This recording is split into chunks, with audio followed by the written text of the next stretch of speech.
예, 하나님께서는 흙으로 사람을 만드시고 동방의 에덴 동산이라는 곳을 창설하셔서 그곳에 이제 사람을 두시고 그곳을 다스리고 그곳을 지키도록 하셨습니다.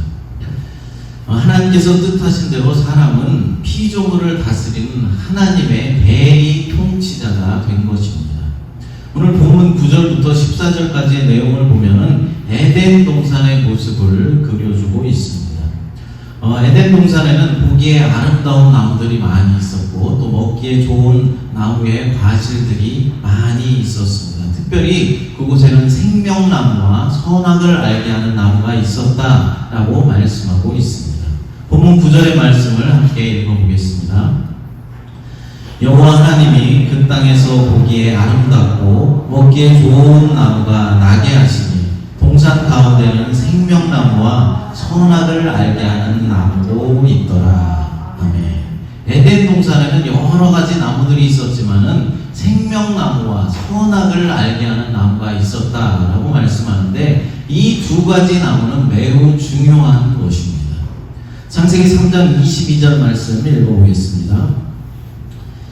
여호와 하나님이 이르시되 보라 이 사람이 선악을 아는 일에 우리 중 하나같이 되었으니 그가 그의 손을 들어 생명나무 열매도 따먹고 영생할까 하노라 하시고. 아멘.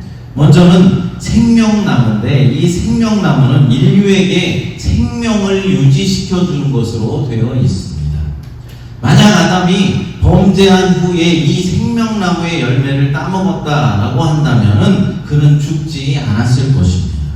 그리고 그 죽음이 모든 인류에게 전해지지도 않았을 것이며 그렇게 되었다면 그리스도께서 우리 인간들을 위하여서 우리 인간들을 구원하시려고 십자가를 지실 필요도 없었을 것입니다.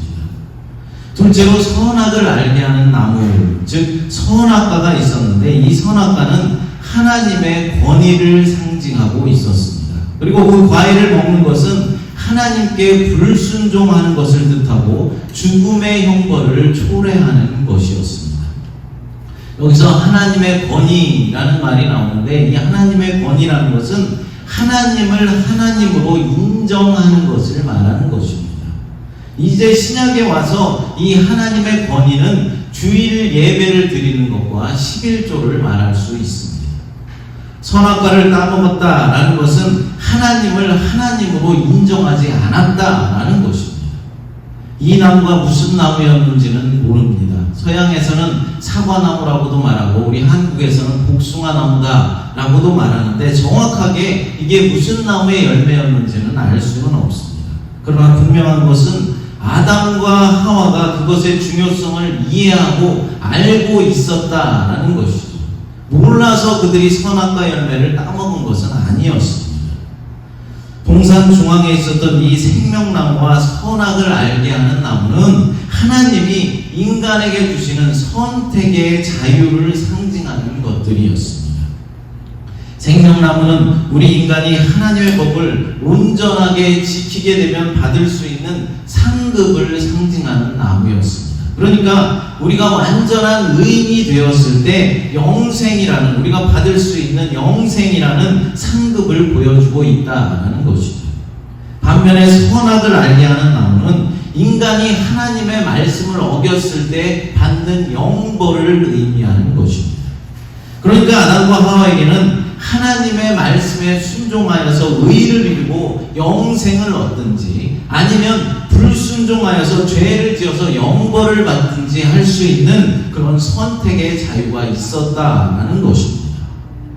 그런데 아담과 하와는 생명나무 열매를 따먹고 영생을 얻기도 전에 선악과 열매를 따먹고 영벌을 받게 된 것입니다.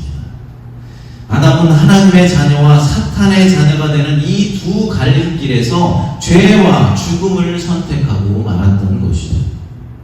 그래서 아담의 후손으로 태어나는 모든 사람은 나면서부터 사탄의 종이 되는 비참한 운명에 처하게 된 것입니다. 그래서 인간은 창조의 영광과 타락의 비천함이라는 그런 양면성을 가지게 된 것입니다. 죄 짓기 이전에 아담은 생명나무 열매를 따먹고 영생을 얻기만 하면 되었지만은 이제 죄를 짓고 난 후에 아담과 아담의 후손들은 구원을 얻기 위해서는 두 가지가 필요하게 되었습니다. 그 두 가지가 무엇이겠습니까? 첫째로는 죄에 대한 값을 지불하고 죄 사함을 받는 것이고, 둘째로는 의에 대한 값을 지불하고 영생을 얻는 것입니다. 그런데 이 일을 누가 할 수 있겠습니까? 우리 인간 스스로 그 일을 할 수 있겠습니까? 아닙니다.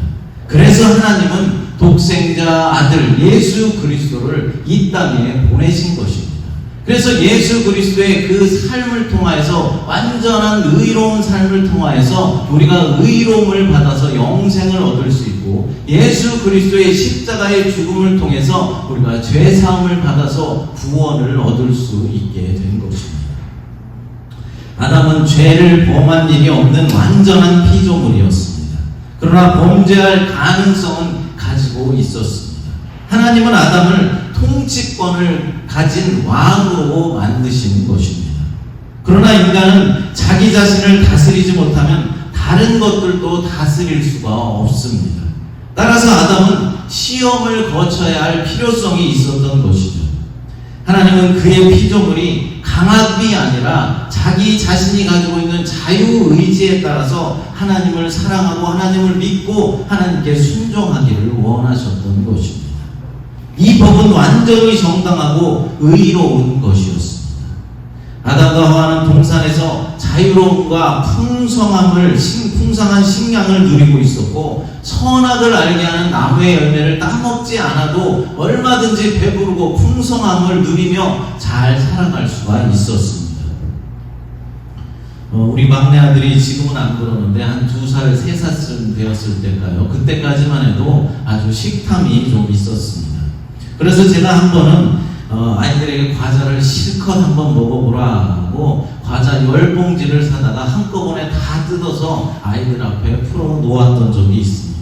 그럼 아이들이 어떻게 해야 합니까? 과자가 많이 있으니까 서로 양보하면서 조금씩 먹으면 되지 않습니까? 그런데 그렇게 과자가 많이 있는데도 자기가 더 먹겠다고, 서로 먹겠다고 싸우고 결국엔 막내 아들은 울음을 터뜨리는 것입니다.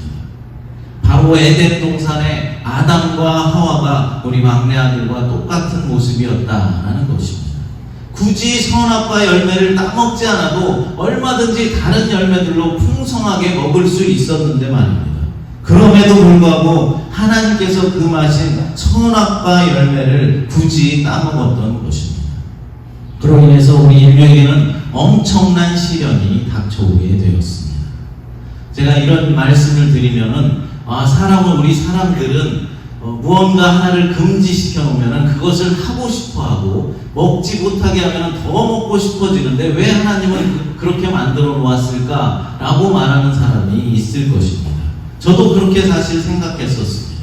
그런데 요즘 저희 가정에 아이들이 너무나 개를 좋아해서, 강아지를 좋아해서, 저는 되게 싫어하는데 강아지를 너무 좋아해서 또 우리 딸이 자기 돈으로 강아지를 사고 싶다. 그래서 강아지를 한 마리 샀습니다. 근데 이 강아지가 정말 신기하더라는 것입니다. 오늘 이렇게 예배 드리러 오면 집에 혼자 있지 않습니까? 그럼 혼자 있으면은 이제 간식을 주고 나와요. 저희가 간식을 먹으라고 주고 나옵니다. 그러면 어떻게 알 것 같습니까? 아마 먹을 것 같죠, 그 간식을. 근데 우리가 갈 때까지, 주인이 갈 때까지 그 간식을 먹지 않고 기다리고 있다는 것입니다. 우리가 가야만, 주인이 가야만 그 간식을 먹는 것입니다.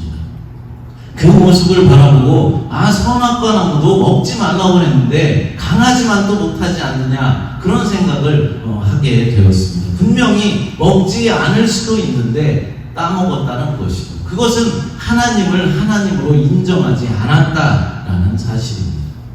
그렇습니다. 하나님께서는 에덴 동산의 모든 것을 인간에게 다 허락해 주셨습니다. 그러나 오직 한 가지만 금지시킨 것이죠. 선악을 알게 하는 나무의 열매는 먹지 말라라고 금하셨던 것입니다. 그럼 왜 하나님은 선악과를 만드신 것일까요? 3가지로 살펴보겠습니다. 첫째로 위에서 잠시 말씀드렸듯이 인간에게 자유의지를 주시려 했던 것입니다. 하나님은 우주 만물을 창조하실 때 인간을 아주 특별하게 창조하셨습니다. 무한한 인격을 가지신 하나님께서 인간을 유한한 인격을 가진 존재로 만드신 것입니다. 여기서 중요한 것은 우리 인간들에게 인격을 주셨다라는 사실입니다. 왜 주셨습니까? 하나님께서 자신이 가지신 그 무한한 지식과 그 사랑을 함께 나누어질 존재를 만들기를 원하셨던 것입니다. 즉 하나님이 가르쳐 주시는 지식을 알고 하나님의 사랑을 느낄 줄 알아서 또한 하나님에 대한 지식을 바탕으로 하나님을 사랑할 수 있는 그런 존재를 만들기를 원하셨다라는 사실입니다. 그래서 하나님은 인간에게 아주 특별한 선물을 주신 것이죠. 그것이 바로 선택의 자유라는 선물입니다. 하나님을 사랑할 수도 있고 하나님을 사랑하지 않을 수도 있는 자유의지 말입니다. 왜 자유의지를 주셨습니까? 왜냐하면 참 사랑이라는 것은 참 자유가 기초가 되어야 하기 때문입니다. 인간이 기계나 로봇과 사랑을 나눌 수 없는 것은 기계나 로봇에게는 자유가 없기 때문이죠. 기계나 로봇은 사람이 프로그램한 대로만 움직이기 때문입니다. 앞으로는 어떻게 될지 모르지만 아직까지는 그렇습니다.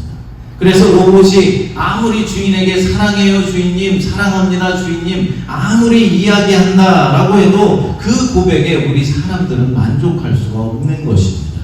사랑이라는 것은 나를 사랑할 수도 있고 미워할 수도 있는 그런 선택의 자유가 있는 가운데 이루어질 때만 진정한 가치를 지니기 때문입니다. 마찬가지로 하나님께서도 우리를 일방적으로 로봇과 같이 프로그래밍하지 한 것이 아니라 자유의지를 주셔서 하나님을 사랑하는 것을 선택할 수 있도록 만드셨다라는 것입니다. 그 선택의 상징이 바로 생명나무와 선악을 알게 하는 나무입니다. 그런데 아담과 하와는 잘못된 선택인 선악과를 선택한 것입니다. 둘째로 순종의 시금석으로서 선악과를 주셨습니다. 하나님은 인간이 자유의지를 굴복시켜서 순종하는가 불순종하는가 여부를 시험하기 위해서 선악과의 열매를 먹지 말라라는 금지 조항을 만드신 것입니다. 다시 말해서 선악과는 우리가 하나님의 뜻에 순종하는지 그렇지 않은지의 여부를 판별할 수 있는 기준으로 세워둔 것입니다.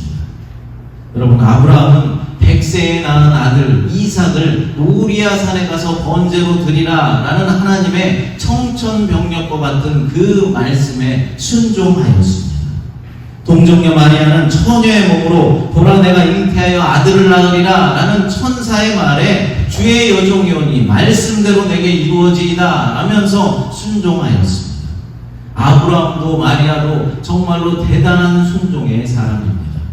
우리는 지금 성경을 통하여서 그 이후에 이루어질 일들을 다 알고 있어서 그냥 별로 상황이 이해가 잘 안 되겠지만은 여러분들이 한번 그 상황에 들어가서 생각해 보시기 바랍니다. 100세에 낳은 금쪽 같은 아들을 번제로 드리나니 그 말에 순종할 부모가 어디 있겠습니까? 이것은 아들을 죽이라는 것입니다. 마리아도 마찬가지죠. 당시 처녀가 임신한 것이 발각이 나게 되면은 돌에 맞아서 죽임을 당해야 했던 것입니다. 죽을 각오를 하지 않으면 순종할 수 없었다라는 말입니다. 그러나 이들은 순종하였고 하나님의 뜻을 이루어드리며 하나님의 영광이 되었습니다. 우리들도 이러한 순종이 필요하다는 것입니다. 알렉산더 대왕이 막강한 군사력과 위대한 전략으로 세계를 정복할 때의 일화입니다. 알렉산더 왕이 작은 군대의 무리만을 이끌고 견고하게 성을 쌓아놓은 한 도시에 이르렀습니다. 그 도시의 왕을 불러내어서 이제 항복하라 라고 말하면서 그 도시와 그 군대를 자신에게 바치라고 말했습니다. 그러자 그 왕은 그 알렉산더 대왕이 데리고 온 군사들을 보고 작은 군사들을 보고 큰 소리로 비웃으면서 그 작은 군대로 무슨 싸움을 할 수 있겠느냐라고 말하고 항복하기를 거절했습니다. 그러자 알렉산더는 자신과 그 군대의 힘이 얼마나 강한지를 보여주겠다라고 말하며 군대를 이제 일렬로 쭉 세운 다음에 낭떠러지를 향해서 행진할 것을 명령했습니다. 그러자 병사들은 아무런 두려움과 아무런 거침도 없이 낭떠러지를 향해서 행진하기 시작하는 것입니다. 10명의 병사가 떨어져 죽은 후에 알렉산더 왕은 행군을 멈출 것을 명령했습니다. 그 도시의 사람들은 저렇게 죽음을 두려워하지 않는 그런 지도자의 명령에 죽음을 두려워하지 않는 저 군사들은 우리가 아무리 강한 요새가 있다라고 할지라도 절대로 이길 수 없다라는 것을 깨닫고 이제 항복하였습니다. 사랑하는 여러분, 여러분들은 이 우주의 지도자이신 예수 그리스도를 사령관으로 모시고 그분에게 목숨까지 바치겠다라는 각오를 가지고 계십니까? 우리의 삶 속에서 예수님께 순종하는 영역이 얼마나 되는지 이 시간 한번 생각해 보시기 바랍니다. 얼마나 많은 것들을 예수님께 순종하면서 지내고 있는지 생각해 보시기 바랍니다. 우리가 주님께 순종하기만 한다면 어떠한 사탄의 세력도 우리를 떠나가게 될 것입니다. 우리 인간에게는 순종할 수도 있고 불순종할 수도 있는 선택의 자유가 놓여져 있습니다. 세 번째로, 그럼 불순종의 결과는 어떠했습니까? 본문 17절 말씀을 읽어보겠습니다. 선악을 알게 하는 나무의 열매는 먹지 말라. 내가 먹는 날에는 반드시 죽으리라 하시니라. 아멘. 선악과를 먹는 날에는 반드시 죽게 된다라고 말씀하는 것입니다. 이것은 선악과를 따먹는 행위 자체가 죽을 만한 일이 아니라는 것입니다. 죽을 만한 일이 아니라 하나님의 말씀에 불순종한 것이 죽을 만한 일이라는 것입니다. 여기서 죽음이라는 것은 영과 육이 분리되는 육체적 죽음만을 말하는 것이 아니라 인간의 영혼이 하나님과 분리되는 영적인 죽음까지도 포함되고 있습니다. 하나님은 인간에게 자유의지를 주지 않음으로써 우리 인간들을 지킬 수도 있었습니다. 그러나 그렇다면 하나님은 인간을 지금보다도 못한 존재로, 로봇과 같은 존재로 만드셔야 했습니다. 창조의 과정에서 하나님은 인간을 맨 나중에 창조하셨습니다. 그분은 그분의 가장 훌륭한 작품을 마지막까지 남겨주셨던 것입니다.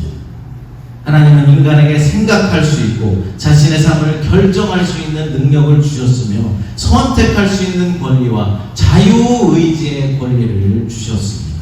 그렇기 때문에 인간의 문제에 대한 책임은 우리 인간 스스로가 책임져야 하는 것입니다.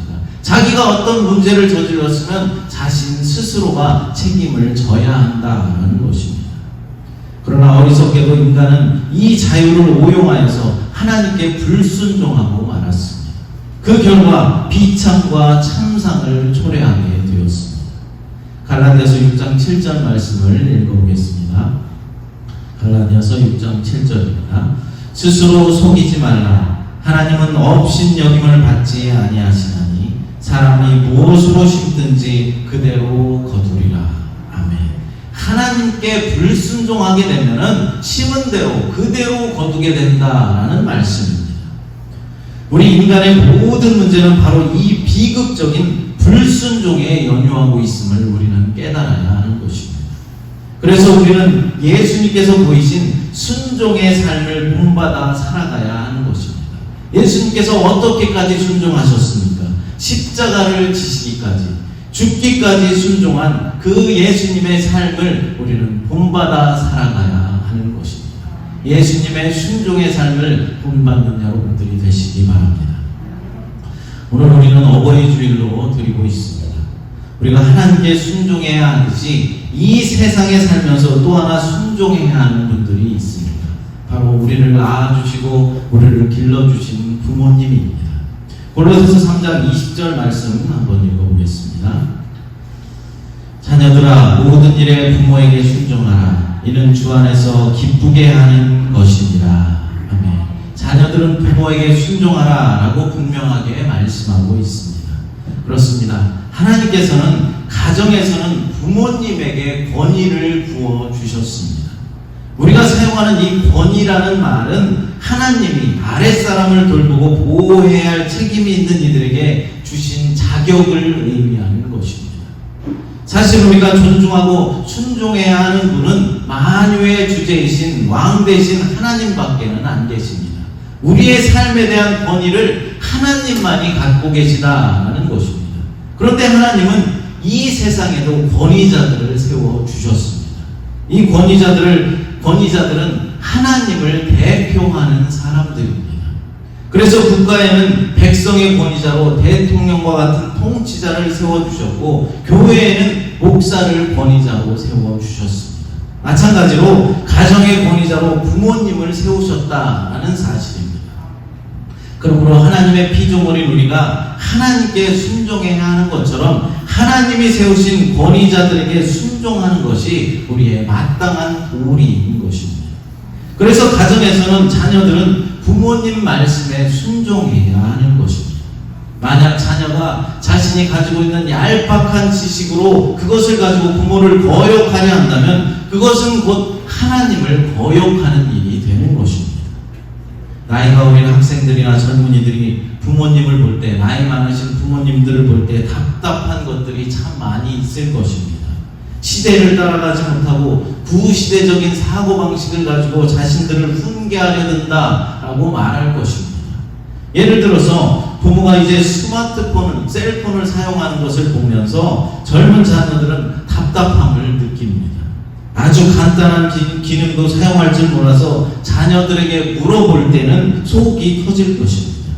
몇 번을 가르쳐줘도 또 물어보고 이해를 잘 못하게 되면 화가 치밀어 오를지도 모를 일입니다. 그러면서 그런 간단한 기능의 사용도 모르는 부모님이 하는 말은 다 구시대적인 유물이다 라고 생각하면서 아예 부모님의 말을 들으려 하지도 않습니다. 그러나 여러분, 부모님이 똑똑하고 뛰어나고 힘이 강해서 부모의 말에 순종하라는 것이 아닙니다. 어떤 면에서는 젊은 자녀들보다 부족한 것이 너무나 많이 있습니다. 하지만 질서를 위해서, 가정의 질서를 위해서 하나님께서 가정의 권위자로 세워주셨기에 부모님께 순종하라는 것입니다. 한 나라의 통치자도 마찬가지입니다. 대통령보다 똑똑한 사람들 얼마나 많이 있습니까? 부자이고 힘센 사람도 많이 있습니다. 하지만 하나님께서 한 나라의 대통령으로 세워주셨기에 그 권위에 모든 백성들이 순복해야 하는 것입니다. 아무나 대통령이 될 수 있는 것이 아닙니다. 하나님께서 세워주셔야 되는 것입니다. 교회의 권위자로 세운 목사도 마찬가지죠. 목사가 성도들보다 더 잘나고 공부를 더 많이 하고 똑똑해서 목사에게 순종하는 것입니까? 아닙니다. 저는 가끔 그런 생각을 할 때가 있습니다. 성도들 중에 나보다 공부도 더 많이 하시고 더 똑똑한 분도 많이 계신데 어떻게 내가 저분들을 가리키고 양육할 수 있을까? 그런 생각을 할 때가 있습니다. 여러분, 그럼 목사가 어떻게 의사나 교수, 박사와 같은 사람들을 가리키고 양육할 수 있겠습니까?